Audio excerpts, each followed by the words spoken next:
Hello students, मैं हूं अमन गुप्ता और आपका इस यूट्यूब चैनल पे स्वागत है। आज हम परम्यूटेशन ग्रुप के बारे में ही आगे पढ़ेंगे और हम साइकिल के बारे में पढ़ेंगे और हम कुछ क्वेश्चंस देखेंगे इसके बेस पे कि इसके जो क्वेश्चंस है किस तरह से बनाए जाते हैं। तो आज की इस वीडियो को शुरू करने से पहले अगर आप हमारे चैनल पर नए हैं तो हमारे समर्थ लर्निंग हब के इस चैनल को सब्सक्राइब करें और बेल आइकन को दबाना ना भूलें, जिससे आपको आने वाली वीडियो की नोटिफिकेशन मिलती रहे। तो चलिए शुरू करते हैं। तो हमारी पिछली वीडियो में हमने परम्यूटेशन के ग्रुप के बाद एलिमेंट्स देखे कि उनके जो एलिमेंट है वो किस तरह से बनाए जाते हैं। तो साइकिल क्या होता है? साइकिल का मतलब वही है कि जैसे कोई एक एलिमेंट यहाँ पे लिखा हुआ है 1 2 3 4, मान लेते हम S4 का कोई एक एलिमेंट है ये, और यहाँ पे 1 1 पे जा रहा है, 2 3 पे जा रहा है, 3 4 पे और 4 2 पे। तो इसको हम क्या लिख सकते हैं? 2 3 4, यानी कि 2 3 पे गया, 3 4 पे और 4 2 पे गया, और 4 इस पे क्या हो गया? क्लोज हो गया। और हमने 1 को नहीं लिखा, क्यों? क्योंकि 1 क्या है? 1 पे फिक्स्ड है। तो हम इसी को साइकिल बोलते हैं। यानी साइकिल का मतलब क्या हुआ? इस एलिमेंट्स को इस तरीके से लिख देना। और ये जो साइकिल होते हैं उसके अंदर जो फिक्स्ड एलिमेंट होते हैं, यानी कि जो एलिमेंट अपने आप पे ही जा रहे होते हैं, उन एलिमेंट्स को हम नहीं लिखते हैं। अब कोई एलिमेंट है तो उसको हम क्या बोलेंगे? साइकिल। तो जैसे ये साइकिल है तो इसको हम बोलते हैं साइकिल ऑफ 3, यानी कि ये 3 साइकिल है, क्योंकि इसके अंदर कितने एलिमेंट है? 3 एलिमेंट है। तो इस एलिमेंट का जो साइकिल है उसको हम क्या बोलेंगे? साइकिल ऑफ लेंथ 3, यानी कि ये कितने लेंथ का है? 3 लेंथ का साइकिल है। ठीक है। तो इसी तरह से कोई भी एलिमेंट कितने साइकिल का होता है वो डिपेंड करता है इसके इस फॉर्म पे। ठीक है। तो इस फॉर्म में जितने भी एलिमेंट होंगे वो सारे एलिमेंट क्या कहलाएंगे? उस साइकिल की लेंथ कहलाएंगे। अब जैसे यहाँ पे कोई दूसरा एलिमेंट अगर मैंने ले लूं, जैसे 1 2 3 4 5, ये कोई S5 का एक एलिमेंट है।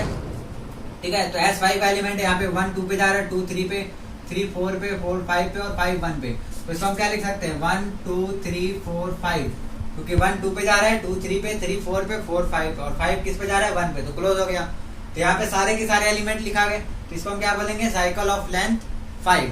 ठीक है। यानी कि ये 5 लेंथ का एक साइकिल है। तो सिंपल यही होता है साइकिल। यानी हमें क्या करना होता है? जितने भी एलिमेंट खुद पे नहीं जा रहे हैं, यानी किसी और एलिमेंट पे जा रहे हैं, उनको हम लिख देते हैं। ठीक है। और जो एलिमेंट फिक्स्ड होते हैं, यानी जो अपने आप पे ही जा रहे होते हैं, उसको हम नहीं लिखते हैं। और फिर साइकिल के अंदर जितने भी एलिमेंट होते हैं हम क्या बोलते हैं? ये उतने साइकिल का लेंथ, यानी साइकिल का लेंथ कितना है? उस एलिमेंट यानी उसके अंदर जितने भी एलिमेंट है। ठीक है। तो सिंपल यही है। अब हमें सीखना है कि दो एलिमेंट को हम ऑपरेट कैसे करते हैं, क्योंकि यहाँ पे हम क्या पढ़ रहे हैं? Permutation group. तो ये तो एक एलिमेंट है इस सेट का, और इसमें हम जो बाइनरी ऑपरेशन लगा रहे हैं वो क्या लगा रहे हैं? कंपोजिशन। ठीक है।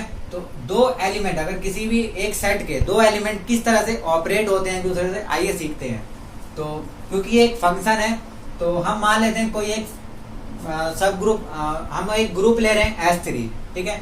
और S3 हम जब ग्रुप ले रहे हैं तो उस पर जो बाइनरी ऑपरेशन है वो क्या लगेगा? कंपोजिशन। अब S3 के जो एलिमेंट है वो हमने बनाए थे। हमारी पिछली वीडियो में हमने देखा था कि जो S3 के एलिमेंट टोटल कितने होते हैं? 6 एलिमेंट होते हैं। तो इसके हम कोई भी दो एलिमेंट ले लेते हैं। जैसे हम मान लेते हैं यहाँ पे एक एलिमेंट है 1 2 3, और यहाँ पे मान लेते हैं कि 1 2 पे जा रहा है, 2 3 पे और 3 जा रहा है 1 पे। ठीक है। तो ये एक एलिमेंट है। और इसका एक दूसरा एलिमेंट है, मान लेते हैं 1 1 पे, 2 3 पे और 3 2 पे। ये एक एलिमेंट है। ठीक है। तो ये S3 के दो एलिमेंट। अब हमें क्या करना है? इन दोनों को ऑपरेट करना है। किस बाइनरी ऑपरेशन पे? कंपोजिशन। तो कंपोजिशन बाइनरी ऑपरेशन क्या होता है? कंपोजिशन हमने सीख रखा है कि FOG का मतलब क्या होता है? कि F ऑफ GX, यानी कि पहले X की जो वैल्यू है उसके लिए G में जो वैल्यू आएगी, यानी G फंक्शन में X की जगह वो वैल्यू रख के जो वैल्यू आएगी उस वैल्यू को फंक्शन F में रखना है। यानी कि अगर हमें यहाँ पे FOG 2 का निकालना है, FOG किसका निकालना है? 2 का, तो हमें क्या करना पड़ेगा? पहले फंक्शन G में 2 की वैल्यू देखनी पड़ेगी। फंक्शन G में 2 की वैल्यू क्या है, और फिर जो वैल्यू आएगी उसको फंक्शन F में देखनी पड़ेगी क्या है। तो यहाँ पर हमारे लिए ये फंक्शन F है और ये फंक्शन क्या है? G है, क्योंकि ये दोनों क्या है? S3 के एलिमेंट है। और S3 के एलिमेंट क्या होते हैं? फंक्शन होते हैं। ये हमने सीखा है। और कैसे फंक्शन होते हैं? बाइजेक्टिव फंक्शन होते हैं। ठीक है। तो ये भी एक फंक्शन है और ये भी एक फंक्शन है। ठीक है। और ये दोनों S3 के एलिमेंट है। तो हम इस फंक्शन को F मानते हैं और इस फंक्शन को G मानते हैं। तो यहाँ पे हमें क्या निकालना है? FOG, यानी फंक्शन ऑफ GX, यानी कि GX की जो भी वैल्यू आएगी वो फंक्शन F के अंदर चाहिए हमें। तो यहाँ पे हम कोई एक एलिमेंट ले लेते हैं, जैसे कि 1। अब यहाँ पे पहले हम लिख लेते हैं 1 2 3। तो 1 की वैल्यू क्या आएगी एफ ओ जी करने पे। तो सबसे पहले हमें क्या करना पड़ेगा, जी पे निकालना पड़ेगा उसकी वैल्यू। क्योंकि यहाँ पे जैसे हमें अगर 2 की वैल्यू निकालनी थी तो हमने क्या किया, पहले हमने इस 2 की वैल्यू जी फंक्शन में निकाली की। जी की इस 2 की वैल्यू जी फंक्शन में क्या है, जैसे यहाँ पे हम कोई भी दो फंक्शन मान के इसको मैं समझा देता हूँ। जैसे एफ मान लेते हैं हमारा है 2x और जो जी है फंक्शन वो है हमारा x²। तो यहाँ पे हमें क्या करना है, जी के फंक्शन में हमें 2 की वैल्यू निकालनी है। तो यहाँ पे अगर हम 2 रखते हैं तो ये क्या बन जाता है, 4 बन जाता है। तो यानी कि g2 क्या आ जाएगा हमारा 4 आ जाएगा। अब इस 4 को हमें कहाँ रखना पड़ेगा, फंक्शन f में रखना पड़ेगा। तो ये क्या बन जाएगा 2 × 4 यानी कि 8 बन जाएगा। उसी तरह यहाँ पर भी सेम काम करना है। यहाँ पर हम क्या करना है, हमें 1 की वैल्यू देखनी है फंक्शन g में क्या है। तो 1 की वैल्यू g में क्या है 1 ही है, यानी कि यहाँ पर 1 आ जाएगा। और फिर फंक्शन 1 में 1 की वैल्यू क्या है 2, तो यहाँ पर क्या लिखा जाएगा 2 लिखा है। यानी कि यहाँ पे भी हमने यही सेम काम किया है। अगर मैं यहाँ पर इस जगह पे g की जगह 1 ले लूं, ठीक है, और ये जो फंक्शन है ये फंक्शन किसको डिफाइन कर रहा है, इस वैल्यू को डिफाइन कर रहा है। तो यहाँ पर g1 की वैल्यू क्या है 1, तो इसकी जगह पे क्या आ जाएगा 1 आ जाएगा। और फिर फंक्शन f में 1 की वैल्यू क्या है, फंक्शन f में 1 की वैल्यू क्या है 2, तो इसकी वैल्यू क्या आ जाएगी 2। तो यहाँ पे मैंने क्या लिख दिया 2 लिख दिया। इसी तरह से अगर हम 2 की वैल्यू देखें तो फंक्शन g में 2 की वैल्यू क्या है 3, और 3 की वैल्यू फंक्शन f में क्या है 1 है। तो हम 2 के नीचे क्या लिखेंगे 1 लिखेंगे। ध्यान रखना पहले हमें उधर से चलना है, यानी कि जो भी वैल्यू यहाँ पे हमें लेनी है उसकी वैल्यू इस फंक्शन में देखेंगे पहले क्या है, और फिर जो वैल्यू आएगी उस वैल्यू की इस फंक्शन में देखनी है वैल्यू क्या है, और उसको यहाँ पर लिख देना है। यानी कि पहले हमने यहाँ पे देखा 2 की वैल्यू 3 और फिर यहाँ पर देखा 3 की वैल्यू 1, तो यहाँ पे हमने क्या लिख दिया 1 लिख दिया। इसी तरह से यहाँ पे 3 की वैल्यू क्या है 2 और 2 की वैल्यू यहाँ पर क्या है 3, तो यहाँ पर क्या आ जाएगा 3 आ जाएगा। यानी कि इन दोनों का जब हमने कंपोजिशन किया तो हमारे पास ये वाला एलिमेंट आया। और हम इसको साइकिल फॉर्म में लिखेंगे तो क्या लिखेंगे 1 2 पे जा रहा है और 2 किस पे जा रहा है 1 पे, तो यहाँ पे क्लोज हो जाएगा। और 3 3 पे जा रहा है तो उसको लिखने की जरूरत नहीं है। तो इसका मतलब क्या हुआ कि ये जो फंक्शन था ये क्या था 1 2 3 था, क्योंकि 1 2 पे जा रहा है 2 3 पे जा रहा है 3 1 पे। और ये जो फंक्शन था ये क्या था 1 1 पे जा रहा है तो उसको नहीं लिखेंगे 2 3। तो यानी इन दोनों का जब हमने कंपोजिशन किया तो हमारे पास जो वैल्यू आई वो क्या आई, ये आ गई। तो दो एलिमेंट का किस तरह से कंपोजिशन करना है आपने सीखा।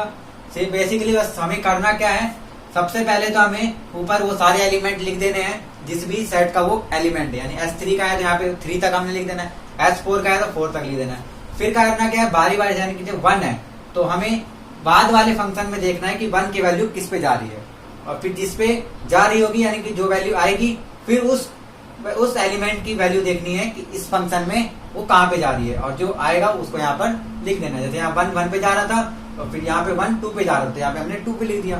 2 3 पे जा रहा था, सॉरी यहाँ पे 2 3 पे जा रहा था और 3 किस पे जा रहा है 1 पे, तो यहाँ पे हमने 1 लिख दिया। और इसी तरह यहाँ पे 3 2 पे जा रहा है और यहाँ पे 2 3 पे जा रहा है तो यहाँ पे हमने 3 लिख दिया। तो इन दोनों का कंपोजिशन हो गया। तो आई होप आपको ये दो एलिमेंट का कंपोजिशन समझ में आया हो। अब आइए इस बेस पे हम कुछ क्वेश्चंस करते हैं। तो आइए हम एक क्वेश्चन देखते हैं। तो क्वेश्चन है कि कैलकुलेट 1 3 कंपोजिशन 1 2, ठीक है, इन S3।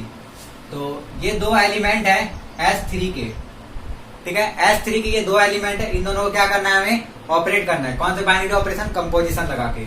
तो सबसे पहले हमें क्या करना पड़ेगा, इन दोनों एलिमेंट्स को सिंपल फॉर्म में लिखना पड़ेगा क्योंकि ये साइक्लिक फॉर्म में लिखी हुई है। तो इसका अगर हम सिंपल फॉर्म में लिखे तो 1 3 का क्या हो जाएगा, सबसे पहले यहाँ पे क्योंकि ये S3 का एलिमेंट है तो यहाँ पर कितने एलिमेंट आ जाएंगे 1 2 3 तक हम लिख देंगे।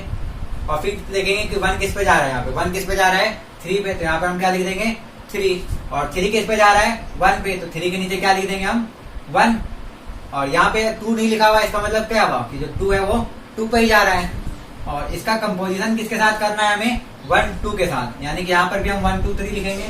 फिर चेक करेंगे 1 किस पे जा रहा है 2 पे, और 2 किस पे जा रहा है 1 पे, और 3 लिखा हुआ नहीं है यानी कि 3 पे ही जा रहा होगा। क्या करना है इन दोनों का कंपोजिशन। तो सेम हमें वही काम करना है। सबसे पहले हम यहाँ पे 1 2 और 3 लिख देंगे और फिर हम चेक करेंगे 1 की वैल्यू इस फंक्शन में, यानी कि 1 की वैल्यू इस फंक्शन में क्या है 2, और 2 की वैल्यू यहाँ पर क्या है 2 है, तो यहाँ पर हम क्या लिख देंगे बेसिकली 2 लिख देंगे।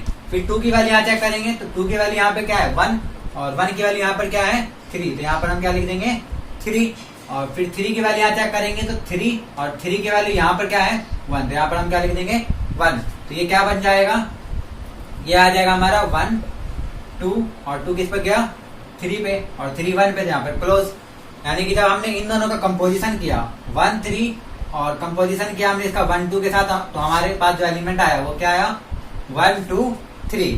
ठीक है, तो ये दो फंक्शन थे और ये S3 के एलिमेंट थे और इन पे जब हमने ये बाइनरी ऑपरेशन लगाया तो ये एलिमेंट बन गया। और आप देख सकते हैं कि ये जो एलिमेंट है ये भी S3 का ही एक एलिमेंट है, यानी कि 1 2 3 को हम क्या लिखते हैं, ये लिखते हैं। और हमने ये देखा था कि ये भी एक S3 का ही एलिमेंट है, यानी कि यहाँ से आप ये भी देख सकते हैं कि ये प्रूव हो रहा है कि इसके किसी भी दो एलिमेंट को अगर हम ऑपरेट करते हैं बाइनरी ऑपरेशन कंपोजिशन लगा के तो वो उसी एलिमेंट मतलब उसी सेट का एलिमेंट बनता है, यानी कि ये क्लोजर एक्सियम्स को सेटिस्फाई करता है। इसी तरह के साथ बाकी 3 प्रॉपर्टीज को भी प्रूव कर सकते हैं अलग अलग एलिमेंट लेके। जैसे एसोसिएटिव प्रॉपर्टी अगर प्रूव करना है तो कोई 3 एलिमेंट लेके आप अलग अलग ऑर्डर मतलब पहले इन दोनों को सॉल्व करके बाद में उसको तीसरे वाले के साथ करके और फिर दूसरे में ऑर्डर चेंज करके सॉल्व करके देखिए तो वैल्यू सेम आएगी। तो इसकी आप ज्यादा से ज्यादा प्रैक्टिस करें, जितनी ज्यादा आप इसकी प्रैक्टिस करेंगे ये बहुत ही आसान होता जाएगा। इसमें ज्यादा कुछ बस करना नहीं है, बस हमें क्या करना है पहले जितने भी एलिमेंट है वो लिख लेने हैं और फिर उसकी वैल्यू पहले इसमें चेक करनी है, जो भी वैल्यू आएगी उसकी इसमें चेक करके यहाँ पे लिख देना है। तो ये ज्यादा मुश्किल नहीं होता है, बस क्या करना है आपको ज्यादा से ज्यादा इसकी प्रैक्टिस करनी है। ठीक है, अब आइए हम कुछ और क्वेश्चन करते हैं। तो क्वेश्चन को करने से पहले इसके बारे में मैं बता देता हूँ कि इसके जो एलिमेंट होते हैं उनके जो इनवर्स होते हैं वो किस तरह से होते हैं।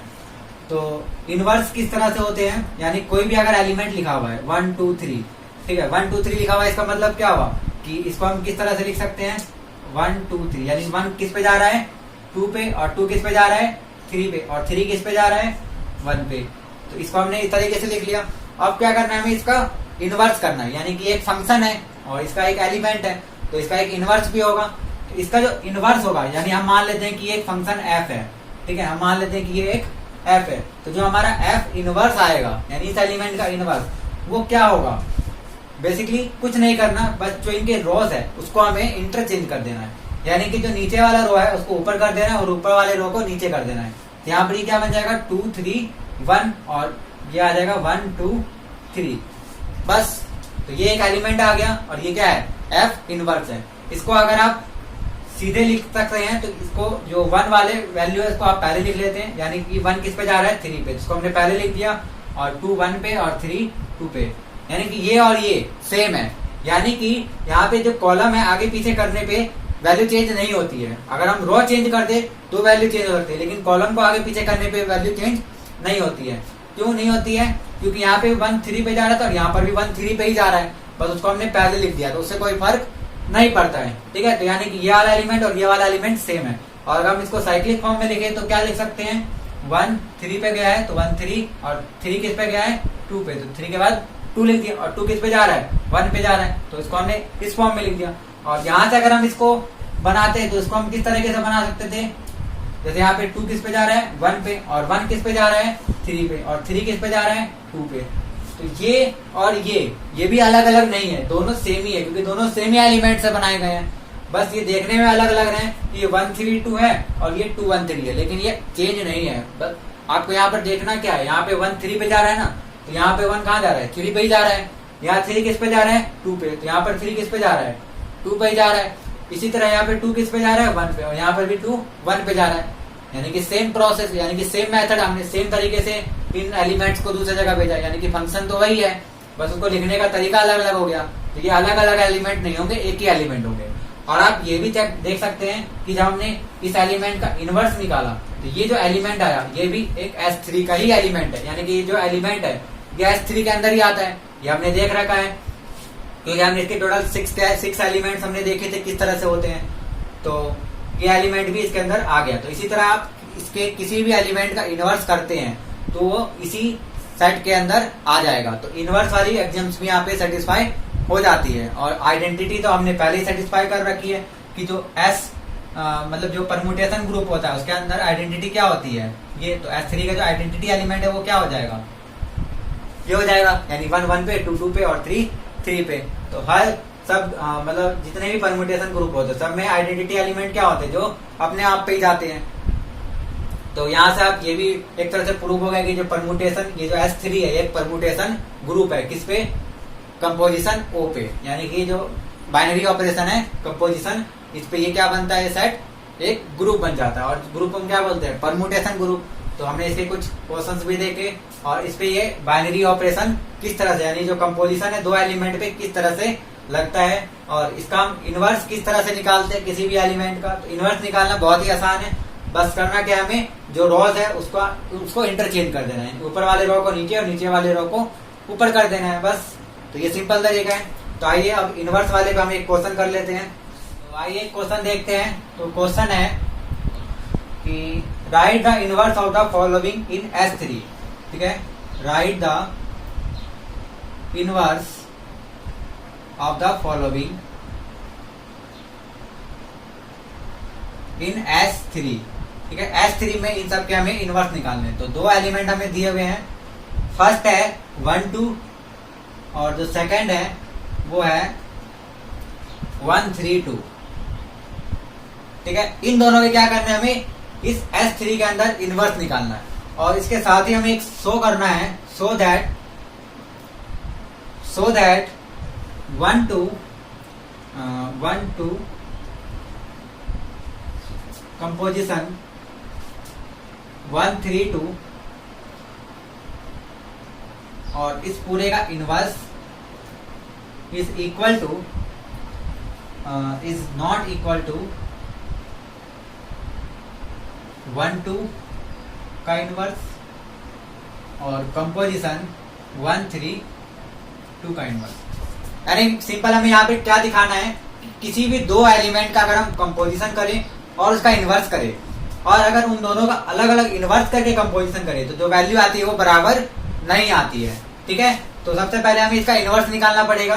तो इनवर्स निकालना बड़ा सिंपल है। जैसे फर्स्ट है क्या है 1 2, तो 1 2 को हम क्या लिख सकते हैं, 1 2 को हम लिख सकते हैं, पहले तो यहाँ पे 1 2 3 लिख लेते हैं हम वैल्यू, और यहाँ पे 1 किस पे जा रहा है, 2 पे जा रहा है, और 2 किस पे जा रहा है, 1 पे जा रहा है, और 3 किस पे जा रहा है, 3 पे, क्योंकि यहाँ पे 3 के बारे में नहीं कहा गया, यानी 3 फिक्स्ड है यहाँ पे, तो 3 3 पे चला गया। अब क्या करना है, इस एलिमेंट का इनवर्स निकालना है। तो इसका इनवर्स क्या हो जाएगा, इसका इनवर्स हो जाएगा, बस हमें क्या करना है, ऑर्डर को चेंज करना है, यानी ये 2 1 3 हो गया और ये 1 2 3 हो गया।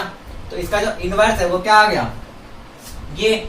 और इसको हम किस तरीके से लिख सकते हैं, 2 कहाँ पे गया, 1 पे, और 1 किस पे गया, 2 पे, तो ये क्लोज हो गया, यानी कि 2 1। या फिर इसको हम 1 2 भी लिख सकते हैं, 1 2 2 1 और 1 2 में कोई अंतर नहीं है। यहाँ पर 2 1 पे जा रहा है, 1 2 पे, यहाँ पर भी 2 1 पे और 1 2 पे, और 3 तो फिक्स है यहाँ पे, ठीक है। तो ये इसका इनवर्स निकल गया। अब हमें क्या करना है, सेकंड एलिमेंट का इनवर्स, यानी सेकंड एलिमेंट क्या है 1 3 2, इसका अगर हम इनवर्स निकालें तो ये एलिमेंट क्या है 1 2 3, 1 किस पे जा रहा है, 3 पे, 3 किस पे जा रहा है, 2 पे, और 2 किस पे जा रहा है, 1 पे। तो ये एलिमेंट है, इसका इनवर्स निकालने के लिए क्या करना पड़ेगा, सेम हमें इसका रिवर्स करना है, यानी कि यहाँ पे 3 1 2 आ जाएगा और यहाँ पे 1 2 3 आ जाएगा। तो ये क्या निकल गया, इस एलिमेंट का इनवर्स निकल गया। इसको अगर हम लिखे साइक्लिक फॉर्म में तो क्या लिखेंगे, 3 1 पे और 1 किस पे, 2 पे, तो ये लिख दिया। इसको हम क्या ऐसे भी लिख सकते हैं 1 2 3, इस फॉर्म में भी लिखा जा सकता है कि 1 2 पे गया और 2 किस पे गया, 3 पे, 1 2 पे और 2 किस पे गया, 3 पे, ठीक है। तो ये दोनों इक्वल ही है। अब क्या करना है, अब हमें यहाँ पे शो करना है कि ये वैल्यू और ये वैल्यू इक्वल नहीं है। तो पहले हम LHS को सॉल्व करके देखते हैं क्या आता है। तो हमें यहाँ पर क्या करना है, 1 2 और 1 3 2 का कंपोजिशन करना है सबसे पहले। तो 1 2 की वैल्यू ये है हमारी, तो 1 2 क्या है यहाँ पे 1 2 3, पहले यहाँ पे हम लिख लेते हैं। हम क्या कर रहे हैं यहाँ पे 1 2 और 1 3 2 का कंपोजिशन कर रहे हैं। तो 1 2 क्या है यहाँ पे 1 2 3 और 2 1 3, यानी 1 2 का हम ये लिख सकते हैं, और 1 3 2 को क्या लिख सकते हैं, ये, यानी कि 1 3 पे, 2 1 पे और 3 2 पे। अब इसका कंपोजिशन करना है, इसका मतलब क्या हुआ, यानी इस पे बाइनरी ऑपरेशन लगाना है। तो हम कैसे लगाते हैं, सबसे पहले हम 1 की वैल्यू इसमें देखेंगे। तो 1 की वैल्यू यहाँ पे कहाँ पे जा रही है, 3 पे, और इसमें 3 की वैल्यू कहाँ पे गई, 3 पे, तो यहाँ 3 लिख दिया। 2 की वैल्यू यहाँ पे गई 1 पे और 1 की वैल्यू यहाँ पे गई 2 पे, तो यहाँ पे हमने 2 लिख दिया। 3 की वैल्यू 2 पे और 2 की वैल्यू 1 पे, तो यहाँ पे हम क्या लिख देंगे 1, ठीक है। तो ये 1 2 3 और 3 2 1, ये क्या बन गया, इन दोनों का कंपोजिशन। और इसको अगर हम साइक्लिक फॉर्म में लिखे तो क्या लिखेंगे 1 3 1 3 पे गया, 3 1 पे गया, तो ये क्लोज हो गया और 2 को लिखने की जरूरत नहीं है। ठीक है, तो इन दोनों का कंपोजिशन आ गया। अब क्या करना है, इस कंपोजिशन का इनवर्स, यानी अब 1 3 का इनवर्स निकालना है। तो 1 3 का जो इनवर्स है वो क्या होगा, 1 3 का जो इनवर्स है वो क्या हो जाएगा, यहाँ पर भी हम ऐसे इनवर्स लगा देते हैं। तो पहले तो हम 1 3 को लिख लेते हैं सिंपल फॉर्म में। 1 3 सिंपल फॉर्म ये है 1 2 3 और 3 2 1। इसका क्या करना है, हमें इनवर्स करना है। तो इसका इनवर्स कैसे करेंगे, बस सिंपल हमें क्या करना है, ऑर्डर को चेंज करना है, इनके रोज के ऑर्डर को। तो यहाँ पर क्या आ जाएगा 3 2 1 और यहाँ आ जाएगा 1 2 3। तो ये इसका क्या हो गया, इनवर्स हो गया। अब इसको हम साइक्लिक फॉर्म में लिख लेते हैं। साइक्लिक फॉर्म में क्या होगा, 3 1 पे और 1 3 पे, यानी कि ये क्लोज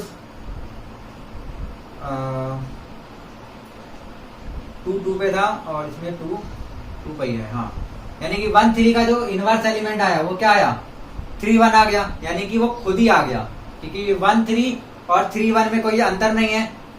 1 3 पे जा रहा है, 3 1 पे जा रहा है, यहाँ पर भी 1 3 पे जा रहा है, 3 1 पे जा रहा है, इसमें और इसमें कोई अंतर नहीं है। ठीक है, यानी कि 1 3 का जो इनवर्स है वो क्या है, वो खुद ही है, यानी कि 1 3 कैसा एलिमेंट है, एक सेल्फ इनवर्स एलिमेंट है। ये आपने यहाँ पे देखा। अब हमें क्या करना है, यहाँ पे राइट हैंड साइड को सॉल्व करना है। तो आइए हम राइट हैंड साइड को सॉल्व करके देखते हैं कि वो इसके इक्वल आ रहा है कि नहीं, यानी कि जो 1 3 आई है यही वैल्यू आती है या नहीं आती है। तो आइए देखते हैं। तो अब हमें क्या करना है, अब हमें राइट हैंड साइड को सॉल्व करना है। तो राइट हैंड साइड में क्या है हमारे 1 2 का इनवर्स। तो 1 2 का इनवर्स अभी हमने देखा, तो 1 2 का जो इनवर्स है वो 1 2 ही होता है, यानी ये भी सेल्फ इनवर्स एलिमेंट ही है। और 1 3 2 का जो इनवर्स आया था वो क्या आया था, 3 1 2, यानी कि 3 1 2 या फिर 1 2 3। ठीक है, तो अब क्या करना है, इन दोनों का कंपोजिशन, यानी कि इन दोनों के इनवर्स से जो एलिमेंट आया है उसका कंपोजिशन, यानी कि इसका और इसका कंपोजिशन करना है। तो हमें क्या करना है, 1 2 और 1 2 3 का कंपोजिशन। तो 1 2 को हम क्या लिख सकते हैं, 1 2 3 और 1 2 पे जा रहा है, 2 1 पे और 3 3 पे।